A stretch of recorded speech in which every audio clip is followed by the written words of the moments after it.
Hello there, family, and welcome to the Pearls for Diamonds podcast, where we discuss and share our experiences and wisdom to encourage and support your courageous leadership where we all live, learn, and earn.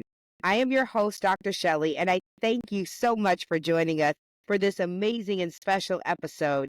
Today's episode is part of November, and it's all part of our Thanksgiving month, Indigenous Heritage Month, but also looking at all of that is required of families during this month. Families become a huge topic of focus during the month of November and December and into January as we create goals for ourselves.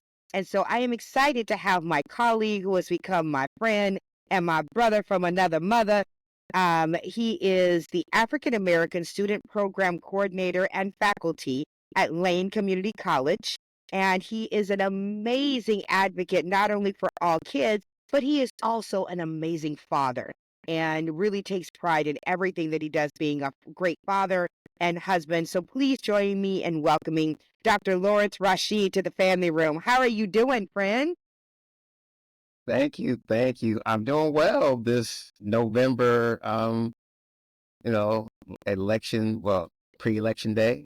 I Yeah, know, you doing well. see, it's the day before the election, y'all. I'm representing, I'm Yeah. supporting, I'm believing. By the time you all see this, we will know the results, and I'm just hopefully wearing all of the Nelia.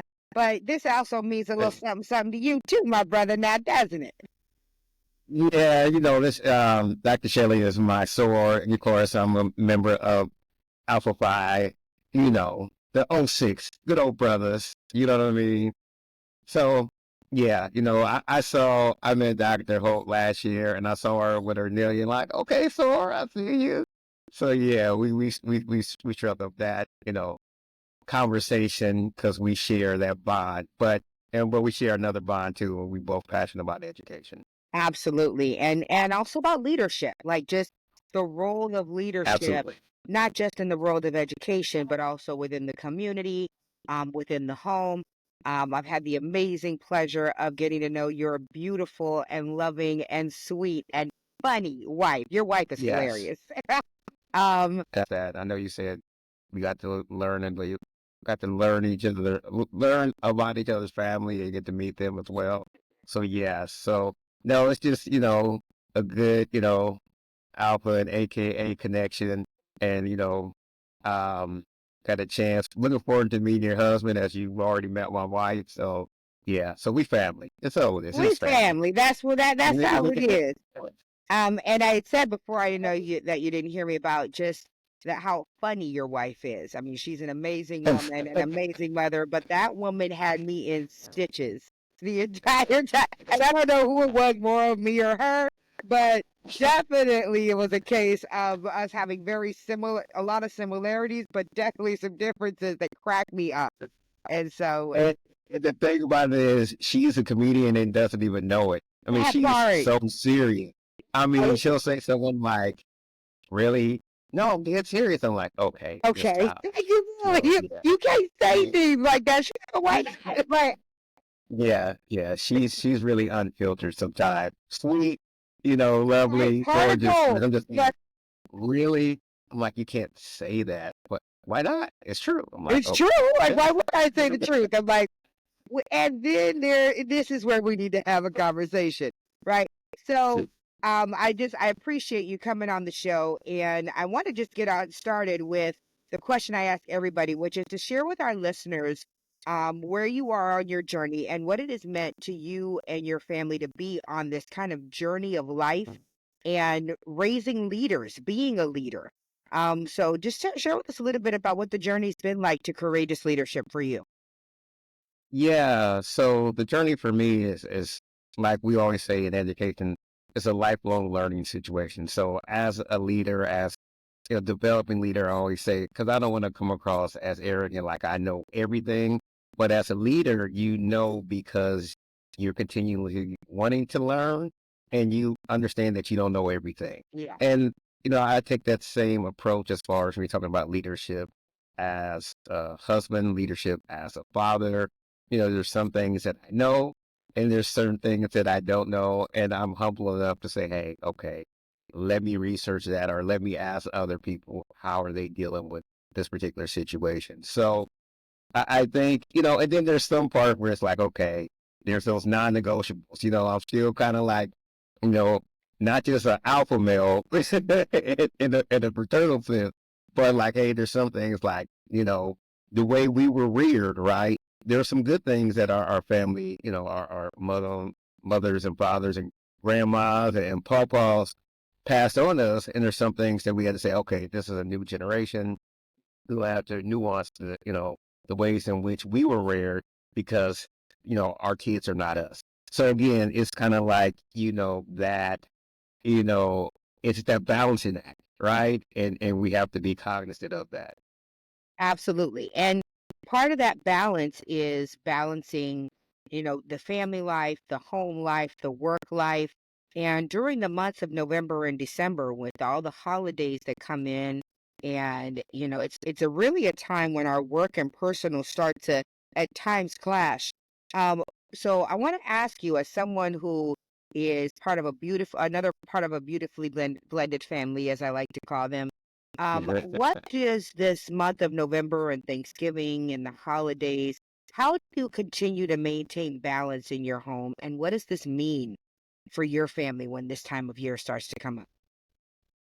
Yeah, it's a little unique for me in that, my wife and my kids are not as much as I was reared in this kind of like holiday season coming up where, there's gonna be a lot of food, there's gonna be a lot of family folks and everything. All And, the things. that uncle that maybe had too much eggnog, so all of that, they're not really accustomed to that. So when I'm cooking for Thanksgiving, as I call it, or, Kwanzaa or Christmas, whatever the holiday season, like, oh, you just like to cook for the sake of cooking, but it's more traditional for me in having members of the families over and those type of things, entertaining, watching football game, playing games, those type of things where I had to make an adjustment where it's just going to be, the nuclear family, right? So it's not going to be,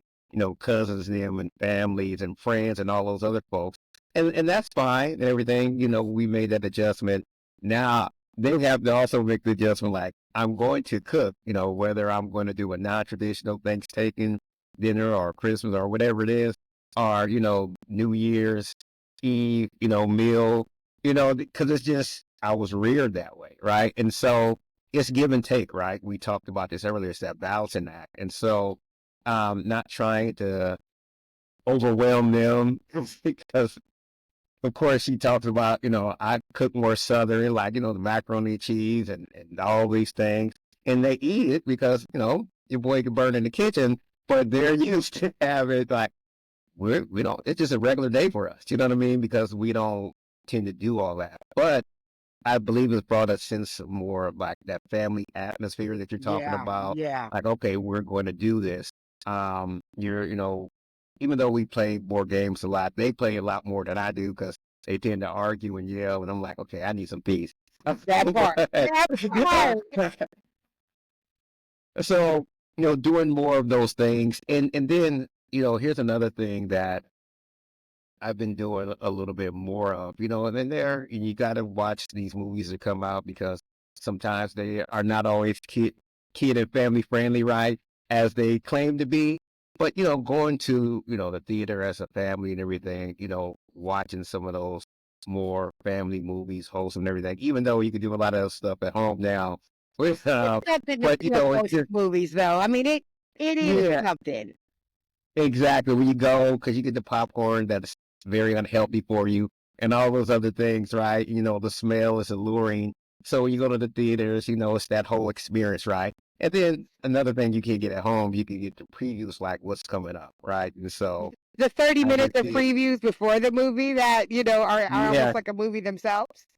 yes. And my wife needs all of those 30 minutes because she's going to be running late. Because, they're going to be Right? that. But for me, I want to see them because, I just went to the movie with some students for a project we're going to be working on with some other BHU students for, to watch the movie before so they could get breakout topics and so on and so forth. So, but as it pertains to family doing more of those type of things and the balance, sometimes with the travel, um, with additional work that I do as a consultant, education consultant, power, got to shout out, my my own entrepreneurial endeavor. I'm trying to be like Dr. Shelley when I grow up. So, but those type of things because, when I'm here on campus, I'm present for my students. And then when I'm traveling doing education consulting, that takes a lot out of us. Mm-hmm. But when we're there with our family, it's hard because we're getting pulled from different, different spectrums. But it's hard Absolutely. to, we have to kind of ground ourselves. And for me, you know, working here at Lane Community College, adjunct in the other institution, being a consultant, all these different things. Sometimes I just have to say, okay, I'm not doing that. And to me, the ways in which I can do that best is staying organized. You know what I mean? Having my calendar where it's like, okay, and I'm not an impromptu guy a lot. I need to work on doing that a little bit more, but I like to, and my wife would tell you, it's like, okay, I'm very anal and meticulous. Like, okay, we're going to do this on this day, this on this day.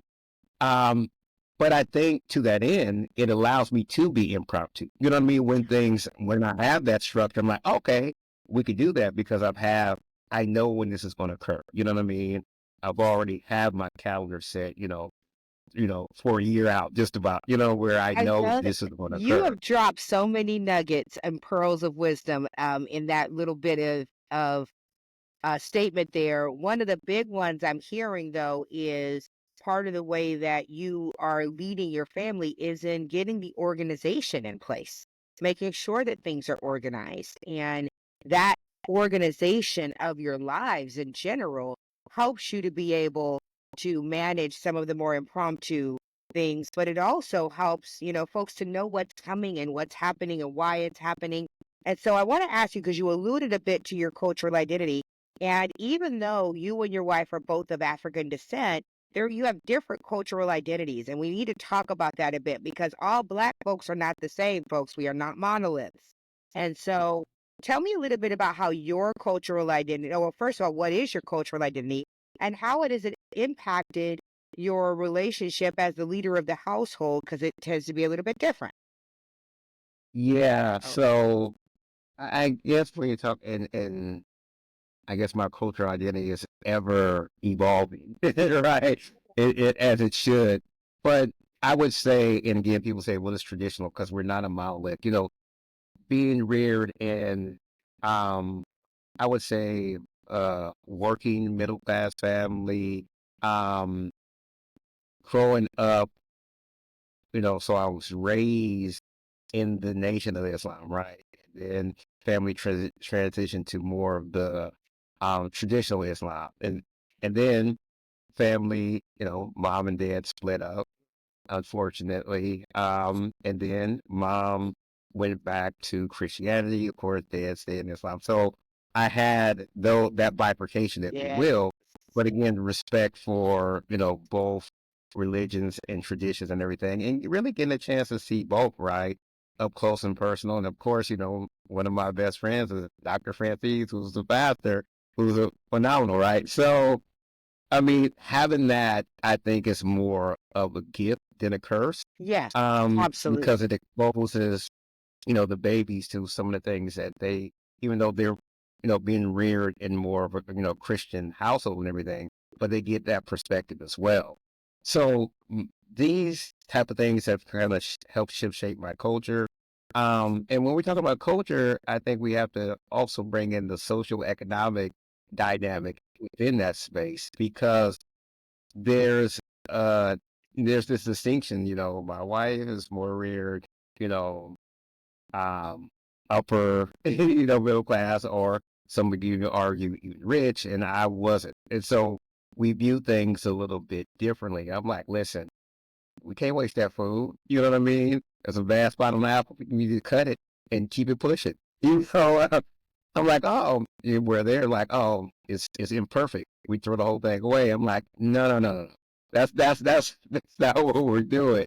And so part of my rearing and part of my culture has been like, hey, that's not what we're doing.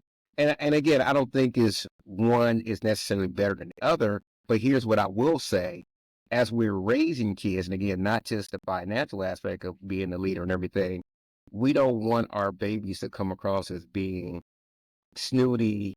And we all have a little bouginess to us, but like we're better than that. You know what I mean? Like we can't have something that's imperfect, right? We can't have things that are just not, top tier quality. Like I said, when I was raised, even though, I never, to my knowledge, even any forfeit anything like that. But my dad always said, being from the South, shout out, my HBCU, Pine Bluff, Golden Lions, had to shout them out, You know you had to. UAPB. But, I know, but my dad being from Arkansas and everything, and when we go back there, he was like, listen, the hospitality, Southern hospitality is a real thing, right? And so people will make, man, I got real fat back there. My back was extended. But anyway, when I went back there, I mean, it was just, your Southern hospitality is real. And they're going to make you some of that good old, Southern soul food and everything. And my dad would always say, like, listen, when they extend that to you, even if they have a little bit of pork or something like that, just move it to the side, or what you could do, whatever you could take, you don't want to be rude, right? Because people have spent their whole day, you know what I mean, going out of their way to make you a homemade meal. And that means a lot. So who am I to come in there?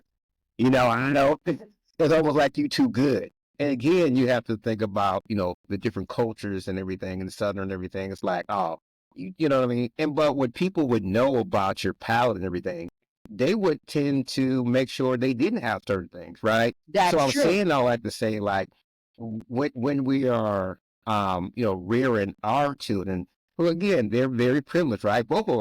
Our children are privileged. And, but I don't want them to be in a situation where their privilege kind of blindsides them as far as being snooty, or, you know, unconsciously Appreciative, disrespectful, ungrateful. right? Yeah, Or it's like they turn it into like, that's that's not made with this type of cheese, or that's not, whole milk, or you know what I mean? Any type of ingredient that they may look and say, okay, well, this is not how mom or Dr. Rasheed, that's what and it's tough now, you know what I mean? Because again, we're blessed with our family and everything, but again, the humility part is really important for yes. me, And to make develop sure that our takes babies have time. that humility.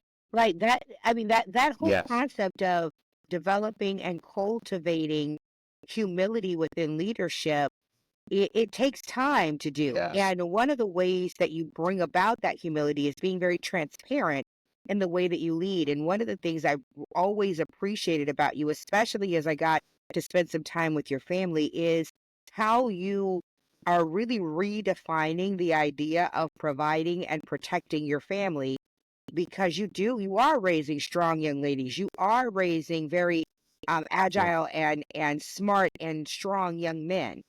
But you and Mhm. your wife both are also very cognizant of the traditional male female roles, and whether or not you want to show all of that or some of that. Like, you can Yeah. definitely see where the intentionality that you and your wife approach this idea of developing leadership. And so I was wondering if you could talk a little bit about, how do you and your wife make those decisions to help your children see what providing and protecting means when you're leading a household? Yeah, I think we try to model it as much as possible, and with our interactions with each other, right? And the ways in which we try to converse to the babies, right? And so again, it is hard again because I was reared a certain way, you know, babies are to be seen, not heard, right? I mean, certain things we would do, we would get our lips swollen up, like we got a bee stung. And it's just a different time. And again, that's not to say that, our babies are being blatantly disrespectful, because I Absolutely. don't think that's No, the case. Now that there's some babies, and there's sometimes where that line is like, yeah, you crossed it, you But I think, I think in large part that's not the case. And again, this goes back to the nuances. And so there's certain things I have to catch myself because I have, an older son. I'm like, oh yeah, when he was growing up, and shout out my son Rasheed, who just turned 26 and went to Florida with his partner, and he saw that statue of Dwayne Wade. Uh, Lord have mercy. I love You it. see that statue? Oh my goodness, he was proud, and he was like, man, I guess he must really like her because he spent a lot of money for it. But anyway, that's beside the point. But when I was, raising, him, me and my ex-wife, I'm like, yeah, it was a little different. And with him being a young man, a boy too, a black boy, right? So I want to spend a little time on that Yeah, because there is a nuance, there right? is. The ways in which we raise our young ladies, right? Our daughters, and the way we raise our young, our men, our young boys. And not to say we don't love them both the same. We love them, right? But again, the work I do around black males, I've always had this passion because I know, the ways in which unfortunately society views them, all the negative stereotypes, how they view them as non-humans, right? And so when I'm talking to, my wife about, you know, our son, our youngest son, Christian, and, the ways in which he could raise money in the community. And I said, listen, we live in a place that's not very diverse. And so we're the only chocolate people on the block. Now it's a great, you've been our home, um, Great nice community, nice community, and nice and folks. speaking of Nothing community, everyone, you know, all the things, right? But he's still a black young male. exactly. And if he's doing something like raking leaves or doing something, he may have a deal or broker to deal with, you know, the mom or the dad or somebody else. But what if somebody else comes over and they don't know that he's doing that? They're just going to perceive him as who's this, this young black male on our property. And I had explained to my wife, I'm like, this same thing happened to me, and I knew how to navigate it, but he's just not, He's right? that, And and so, he's not I daughter from that. number He's not one, from that different. I mean, I don't know how to say it because I don't want to say the wrong thing, honestly. But he's not from the streets. He's not, as street savvy. Same no, thing with my kids. They're no, not he as he he street doesn't savvy. have that No, yeah, not yet. It hasn't yeah, been he doesn't developed yet. have that awareness. Yeah, he doesn't have that awareness where my daughter number one was, she has to get her calendar right. She was doing some work at a gentleman's house where she was feeding the cat, right? And she got the dates wrong. So I took her, drove her, and we went to the house, and I'm in the driveway, right? And she's going in to feed the cats. And a gentleman came up like, what are you doing on my property? I'm like, he came on 10, and I was like, okay. I was like, dude, calm down, everything. Why are you blocking me and everything? My daughter's in there feeding the cats for such and such. And he was like, I'm like, but that situation could have gone very wrong very quickly. And I say that because, again, just those little things like that could cause black people or even black people their lives, right? Because there's these ways in which society views us. And so I shared that example with my wife. I'm like, listen, he's 9. I don't want him to experience that. It's not like we had when we were growing up, that village, right? We had a village where the neighbors, you know what I mean? They were like cousins. Like, if my neighbor across the street say, hey, call me by my middle name. Hey, Abdul, if you don't stop that boy, I'm going to whoop your butt. And guess what I did? I stopped because You he could do. whoop my butt. And so Now, I let me already ask you knew. this question I already knew because my home. when you bring that up, some might argue that by moving way out in the middle of, a state that does not have a whole lot of people of color, you moved away from your village. Well, let's talk a little bit about that because you're right. We don't have the village. And then some would say, well, we need to create it where we are. Some would argue it didn't ever exist. Some would argue, well, you moved away from the village. So how can you expect that? But what you're saying is, from what I understand, yeah, we may not be near the village. We just have to be conscious of what that means for us and our children if we are in this different environment, which could mean that simple situations like sitting outside of, your neighbor's house while your daughter feeds the cat is not the same for you as it is for everyone else. And there's other things that you have to think about being in that environment. What would you say to folks that have said, kind of, Dr. Rasheed, you've kind of put yourself in that environment? What did you expect? How would you respond to that? Yeah, that's a good question. Um, here's the thing I'll say to that. You know, even when I was in the Bay Area, right, for about 19 years, Yeah. and I had this conversation about the village. So the Bay Area is way more diverse than the Great Pacific Northwest where I am, right? Just to give you some context. Yes. Um, and so I came from San Diego. I'm from San Diego, and then I went to Pine Bluff, Arkansas, right, to my HBCU that I referenced. So San Diego, a lot, way diverse, right?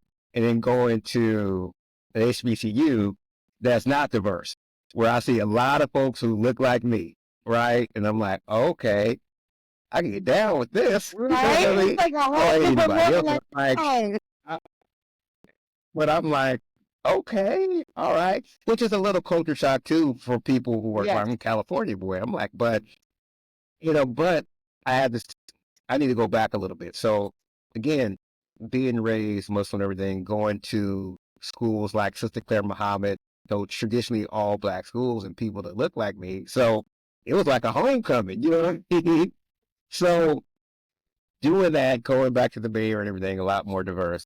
And then coming here, yes, but I will say this, my time during the Bay Area, that village started to dissipate. Those safety nets that we had, they were no longer there. So again, I'm not blaming this just on No, you're younger right. parents or things like that, because we do have some folks in the community that are not, they're really, I hate to say it, there's some predators out there. So I'm not going to get into all the baby oil and stuff, but I'm just going to say there's some predators out there. And so we do have to be cognizant of that. Back when we had more of a village, it was more like, those predators were there, but there was some inoculation, right? They couldn't come through this. And now it's not the same thing. So my answer to that is that I don't think the village is there anywhere as it used to be. I think there's a different time. I always do this in my class, and I'm do this in the article that I'm writing. What is it? The short story by Langston Hughes. Thank you, ma'am. Right. So those of you familiar with Thank You, Ma'am, it talks about this black mama, big mama figure and everything, who this young brother tries to snatch her pocketbook to get some shoes, right? What ended up happening is basically she kidnapped this young brother, took him in, fed him, washed him up and everything, gave him a moral lesson, and then gave him the $10 and he said, thank you, ma'am. That part. I always say, what if you did the juxtaposition? There's no way in HE double hockey sticks will most of us allow a man to take an older man to take a young lady to his home and to do all the things that he did. And I'm just saying. And so I'm bringing that point up because that's kind of like where the village is now. You know what I mean? It's like, even if there's certain things, we had this conversation before we came on it, I have to be very cognizant and careful about my altruism.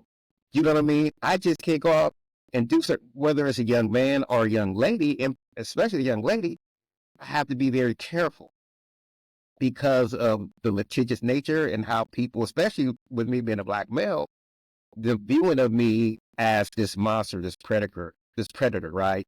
The black rapist, all these things, right? That are not true, but again, in society it exists. So when you ask a question about the village and everything, I would say it's pretty much, it dissipated. Again, I don't want to probably like around the 90s or something like that. You're it started to You're right. Although it exists for some people, for a lot of us, it disappeared. And it's almost like a great big mystery. Like, where did it go? Because I remember those days where the neighbor could call my name and I'm jumping.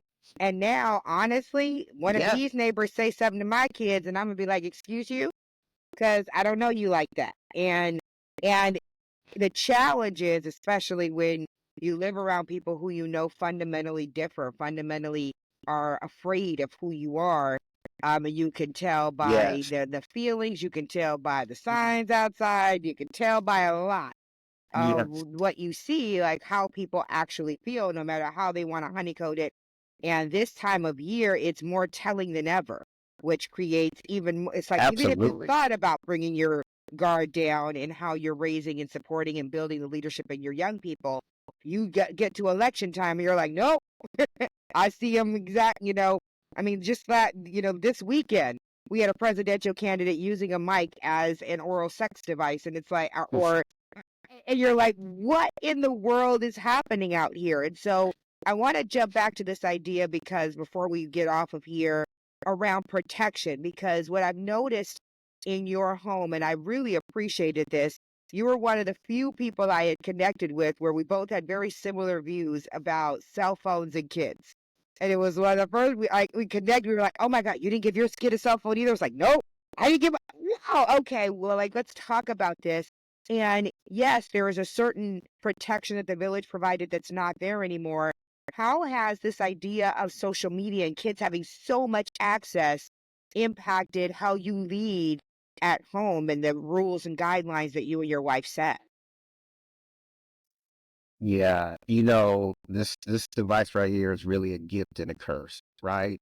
I mean, we remember the Dewey Decimal System, right? Back in the library. Man, then my fingers Now, get cut doing this, and I'm gonna walk around with little man, coffers listen. and try to find the book and pray they Oh, had the book that you wanted.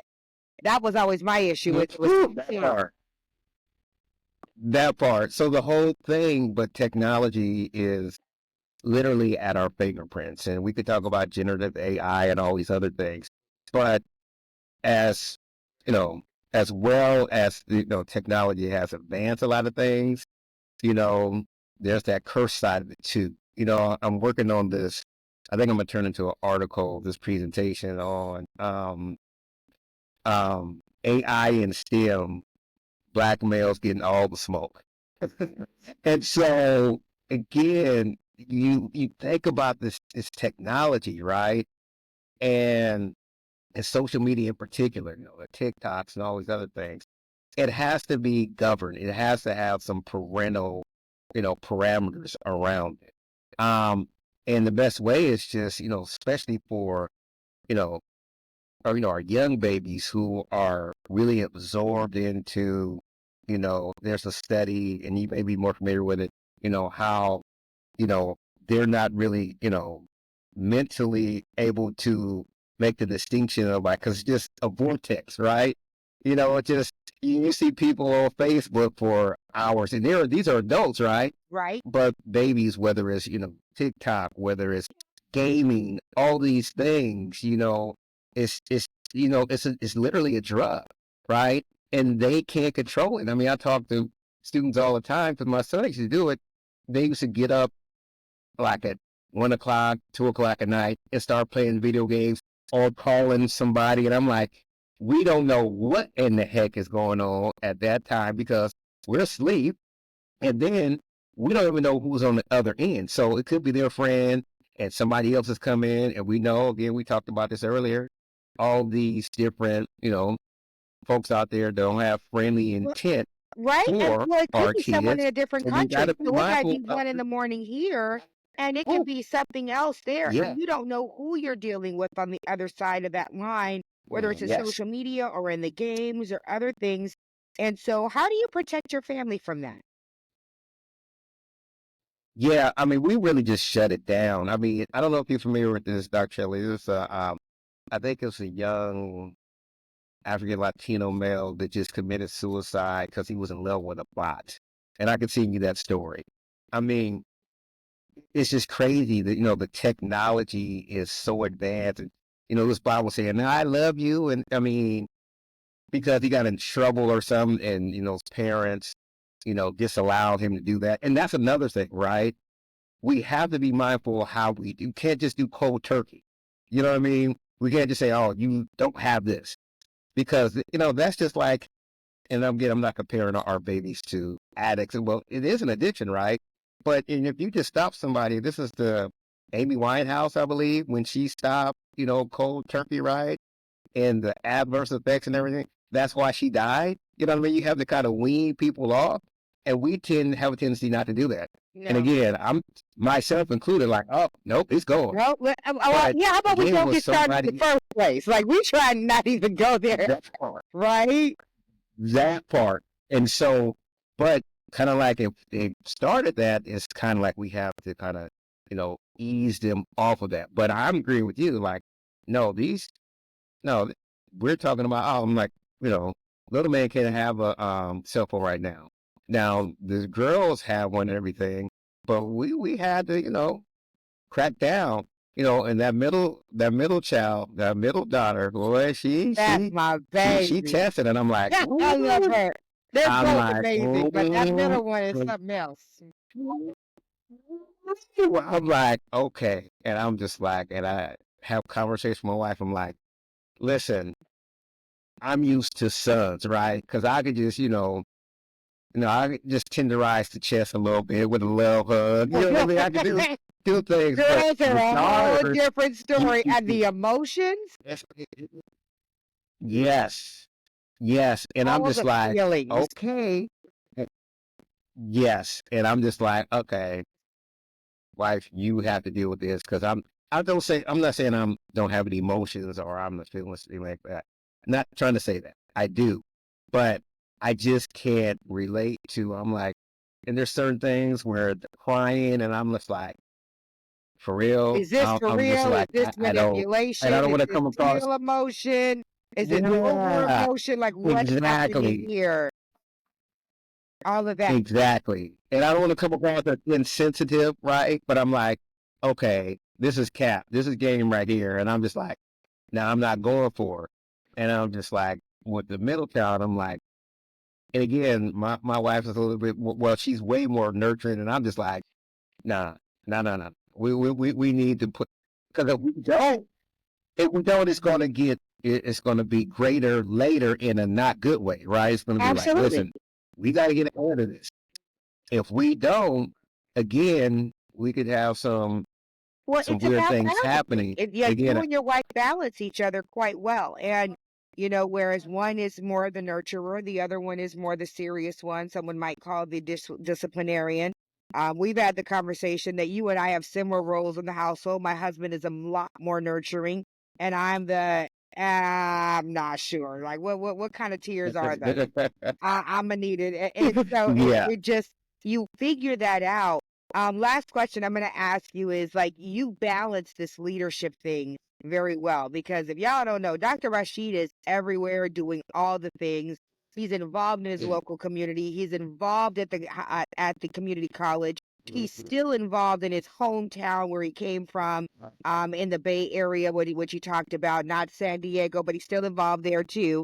As I hear you talk about those things, how do you balance leading in the schoolhouses, leading in the community, and of course also being the leading man at home? How do you balance all this? yeah. I think you have to see the symbiosis in all of the things, right? You have to see the interconnectedness in those things.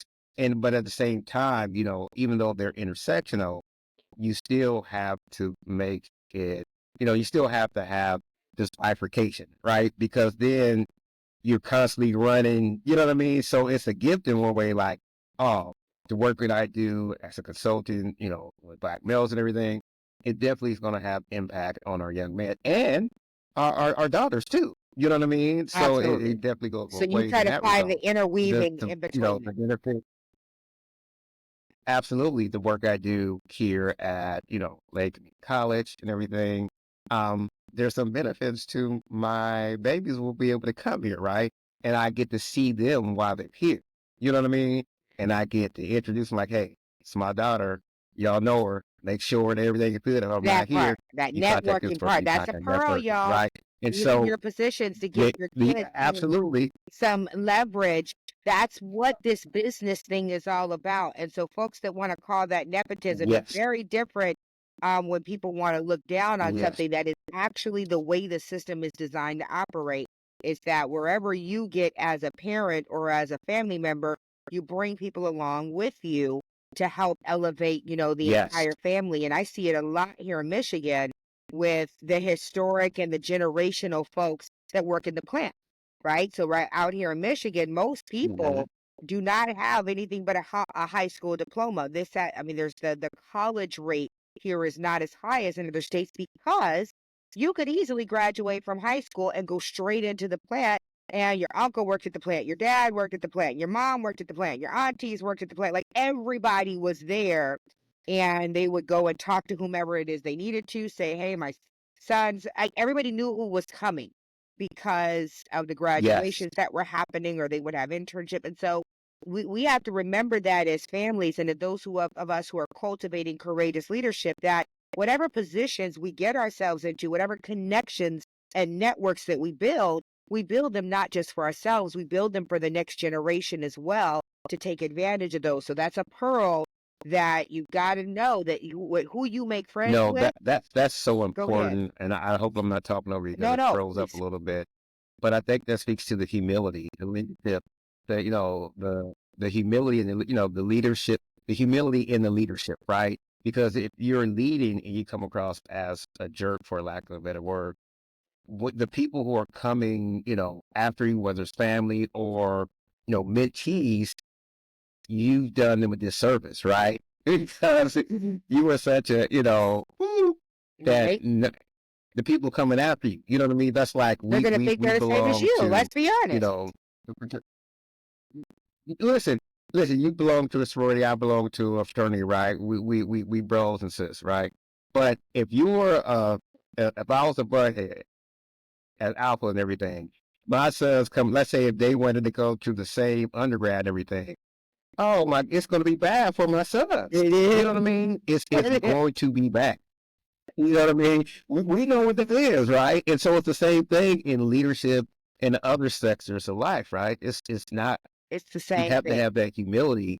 And again, for me, I come across whatever department, whether it's custodian, whether it's, somebody working downstairs in admission or whatever, the humility and like that's what works for me, and that helps my leadership grow, and being able to sit down and understand that I don't know everything, and working, learn from somebody that may not have all the letters and the degrees and everything, and be able to say, I'm okay with that. You know what I mean? Absolutely. And So that, to me, that's what we're trying to show to our babies too. Like, hey, it's okay to know these things. And my wife always gets, and we have a conversation yesterday, like he's a walking thesaurus and he always used these terms and everything. And Dr. Hope got on me too. We were at a school and I was telling about this term and she said, didn't know what the heck he was talking about. I know the big words. He's not a big words. Man, please, let me tell you what he's saying. Y'all heard him say agitate and the dualism and all that. And half of y'all are going like, okay, let me Google that. Well, what is he talking about? Let's just be very clear. He's talking about just being able to have different minds in different settings. Like it's things like that. You know what but I don't want to skate over the idea like that you, because this is something, and I don't even know if it's conscious for you, but I think a large part of how you balance is structure.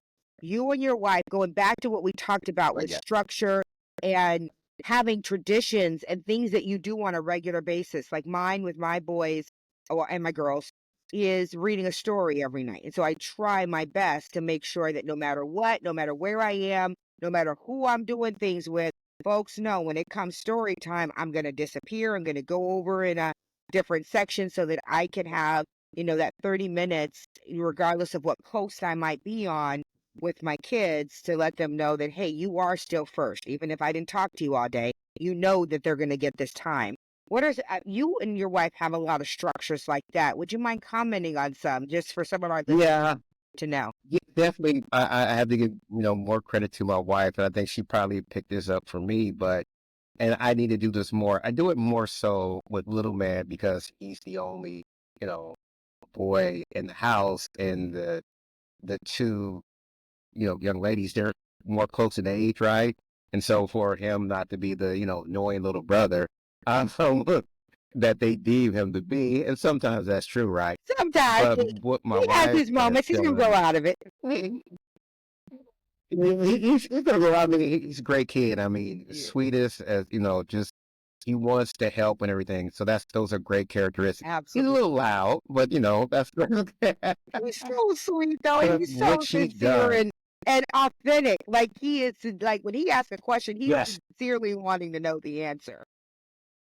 No, he has a quest for knowledge, which is something that, again, that my wife has done something I can start doing a little bit more of, is like having the individual time with the babies throughout the week. So like spending the time with them, like, it's their date time, if you will. Like we're going to spend an hour going to eat or going doing this or doing some one-on-one and everything. And daughter number one, she gets a little bit more of that now that, she's attending here, right? So when we come to school and everything, it's organic, right? So it's not just the structured time, but it is structured time, right? Yes. And so it's organic, and a lot of us will talk about different things, class and stuff like that. And little man will do more things, because I know he has a whole lot of energy. So if when the weather allows us, go outside, throw the ball around. And now he's coming out and working out with me, which I think is crazy. But I'm like, okay, dude, you can't lift the weights, but you can do body weight and stuff like that. And so That part. it really kind of slows down my workout, but I'm like, okay, this is a concession, right? Like he wants to come in and spend time with me and everything. So it's cool. So we'll do that. But I think I could do a better job in doing that with all three of them. Again, like I said, there's certain times where I'll just like, okay, we're all going out to breakfast, and then, it's going to be a day for all of us. We're going to breakfast, and then we'll catch a movie, and then we're going to do dinner. You know what I mean? And so for me, I have to let them know. I'm like, listen, we going to Red Lobster. We're not going to this French restaurant and everything where y'all gonna spend $500. I'm like, no, we're not doing that. Oh, we gonna catch a buffet. I'm just saying, this We is how don't we're do gonna this do it. economical. There's a lot of y'all, and you're very hungry. Absolutely. And I could just go out with daughter number one or daughter number one of my wife, and they'll spend a couple $100 each. And I'm like, listen, so the way my check account is set up, I'm gonna need y'all to I'm come like in. Matrix. I need y'all to go to Olive Garden and really appreciate all the things that we can get. Man, that part, because that's what we're doing. I'm like, we don't have a Golden Corral out here. I wish we did, because I'm like, listen, y'all know You are, that's where man. y'all gonna go. Go to corral. Take them babies out for some healthy food. All right. Well, y'all, I'm sure you have seen why I love conversing with this man. We could sit here and talk for hours. What final pearls for wisdom would you have to share with our listeners around being that leader in the community that also is a huge leader at home and really redefining that vision of being the provider and the protector of your children and your family? What pearls for wisdom would final parting words would you give to our listeners? Yeah. So without the risk of being too political, because we're going to have a new president within a couple days, right? And so this could really tether, families, households, and things like that. Um, Regardless of who that individual is, you still have to make sure you are providing the covering for your family, and whatever that means for your particular family. So we're talking about spiritually. We're talking about putting them in the best situation. We're talking about sometimes having some difficult conversations. We're talking about social media and stuff like that. Because sometimes being in this role, sometimes we have the foresight. And again, that's not to say our partners don't, right? I'm not saying that. Yeah. But like sometimes we see certain things like, yeah, you may not see it now, but I see it, so I have an obligation to make sure that we're all aware of this, right? Absolutely. Not just, my wife, but we're all aware of this because, this is the trajectory of whatever that is, right? Absolutely. So making sure we're mindful of that. And just being vigilant, I always use this analogy to my students, staying ahead of the sticks, right? So when you see something, make sure like, okay, I see that I gotta veer this way. And again, not just for you, making sure your family is aware of these things, right? Yes. And I will say this too. There's certain things that, and this sounds like I'm being disingenuous, but there's certain things that there's certain ways in which we have to provide inoculation by not conveying everything. You know what I mean? And I'm not saying being secretive or going out doing something crazy, Time and place. but there's certain things that they, you can't handle it. Like you can't handle the truth. You know what I mean? There's certain times where you just have to provide that, right? And hold it until They're you ready. can, Yeah. till they're ready to absorb that, You know, right? I got a Because, comment on you that, Dr. can't do that Rasheed, just like, oh, because I noticed that like there was a bookshelf in your home, and on it was a bunch of books that I was like, oh, oh, oh. And your son was very pointed. He said, those are books we can't touch yet. And it made me kind of pause for a minute because, at first, with me books, I'm like, what do you mean you can't touch a book? Did Dr. Rasheed ban some books don't be right? But then I had to pause for a minute and look, like it just took me a minute because where my mind goes, like, don't tell me my brother over here, like yeah, not letting y'all see this. But there was one that your oldest daughter was asking me about. It was the miseducation of the Negro. And what I loved about it, because we were yes, Carter G. Woodson, yep. and I said, there's a great book about this, but it's on your dad's bookshelf. And you're going to need to ask permission before, because I don't want to even talk to you about it if he hasn't given you permission. But once he gives you permission, he gives me the green light that you're ready for this, I'll let you know. And I thought that that was absolutely beautiful that they even know the guardrails that you have set up as the leader of the family with what they can and cannot Yes, do. yes, And no, I was just absolutely. like, oh Hopefully my I'm not gosh, talking yes. over you. And I can't tell you yet, but I will tell you later. But yeah, no, yes, yeah, no, you're absolutely right. My wife and I have done that because there's just certain things, and again, I learned this from, you know, my son, my oldest son, right? Like everything I got, I just wanted to expose him to it. Like, and I'm like, oh no. Maybe I I mean, there shouldn't was have this exposed you to documentary. native son at like 9. I mean, maybe that wasn't my best choice. Just saying, black boy at 7. I mean, probably not not my best move. I did it too. Our showing documentary, and they're taking pain members, and he's having nightmares and stuff like that. So I'm like, Right. Oh, maybe, so I learned from that, and also, my wife reiterates that, like, hey, there's like a time and place, and there is a maturation level. I yeah. mean, and I say this in my class, and some people don't like, especially my educational courses. I'm like, listen, there's certain things that we need to be mindful of, and especially my friends on the right. I do have some friends on the right that will say that you are trying to indoctrinate somebody, and I'm saying be mindful of that because this is my opinion. I think there's a certain age and maturation. And again, depending on the student, right? Some people are brilliant and they could, take things younger because of their comprehension and their Absolutely. brilliance, right? But other folks have to get a level where like, oh, and I think if we do, we could do one or two things. We could, shun them, right?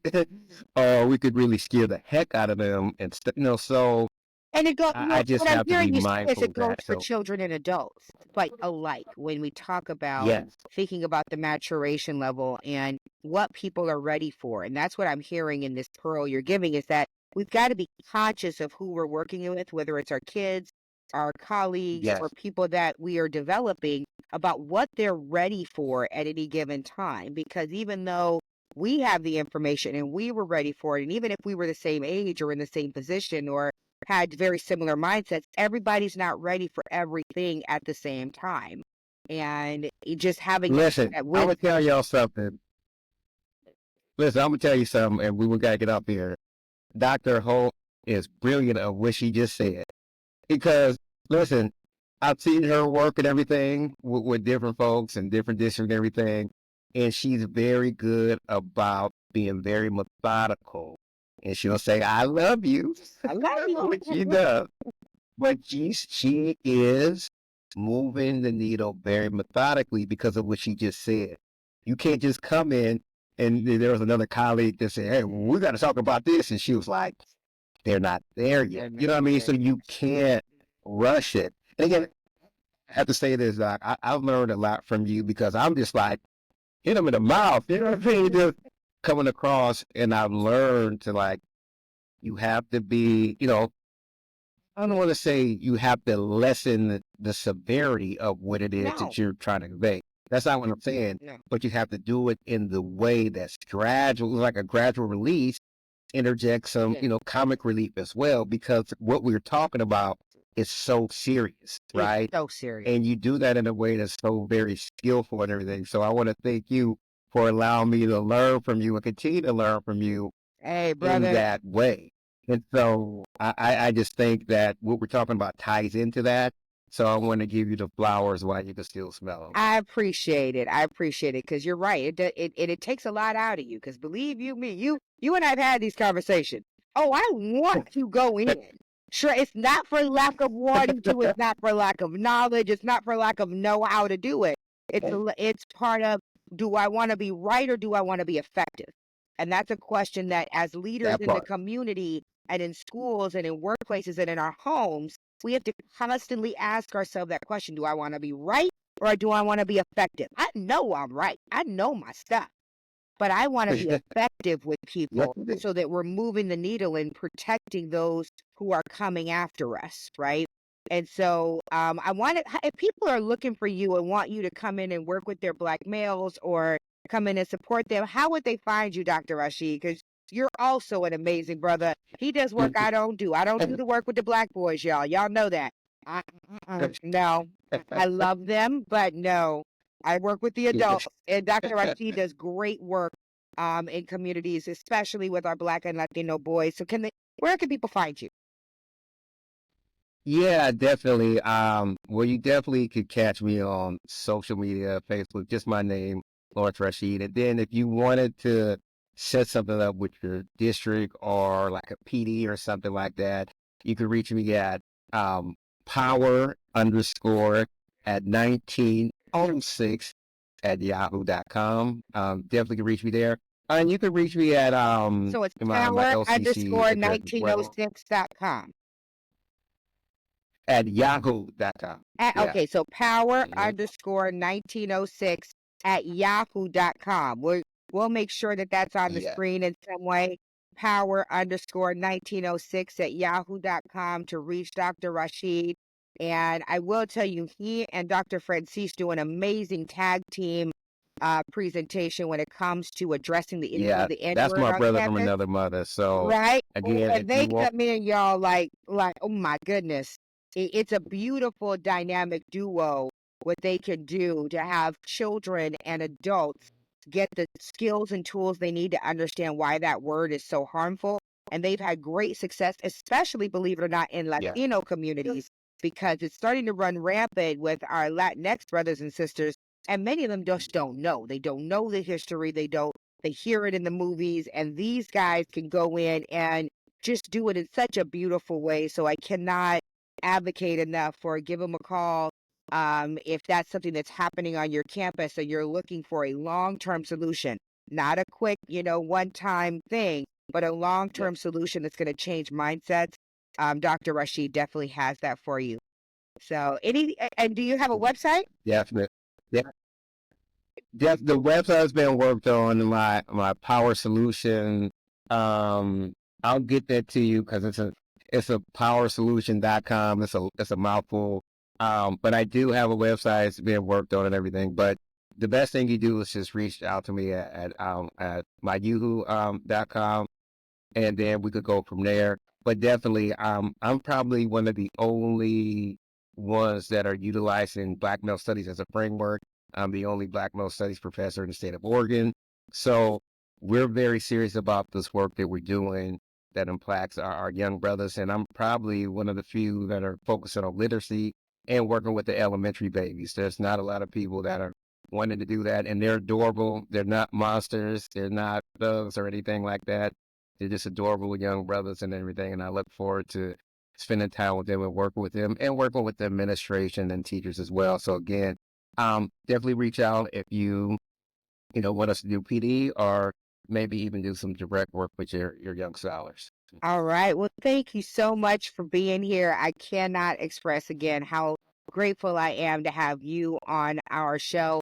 Please join me in thanking Dr. Rasheed for being here on Pearls for Diamonds podcast. We hope that we've been able to shed a little light on what it is to be a courageous leader where you live, learn, and earn by dropping a few pearls of wit for wisdom to help you on your courageous leadership journey. If you like what you're hearing, please like and share with a friend. That is the greatest compliment to support bringing more people into this space to learn about what we're talking about. If you have suggestions on topics, we would love to hear those. Go ahead and hit us up. If you need a more tailored or individualized support, though, for your school, district, community group, or business, or if you need a keynote speaker for your next conference or event, visit our website at www.leadershiplegacyconsulting.com to schedule a discovery call with your girl, and we can talk about what it is that you need. If you're looking more on the family side, though, if you're considering more of our family leadership, deeper training, contact us at familylegacy5.com to learn more about our courses, seminars, retreats, and historical racial empathy tours. I am your host, Dr. Shelley, and I thank you for being with us. As always, this work is a labor of love, so if nobody told you that they love you today, please know I love you so very much. I am so grateful for the work you are doing and that you came here to spend a little bit of time with us growing. I encourage you to go out and make it a great day, but if you cannot, don't you dare ruin anybody else's. See y'all next time. Bye-bye.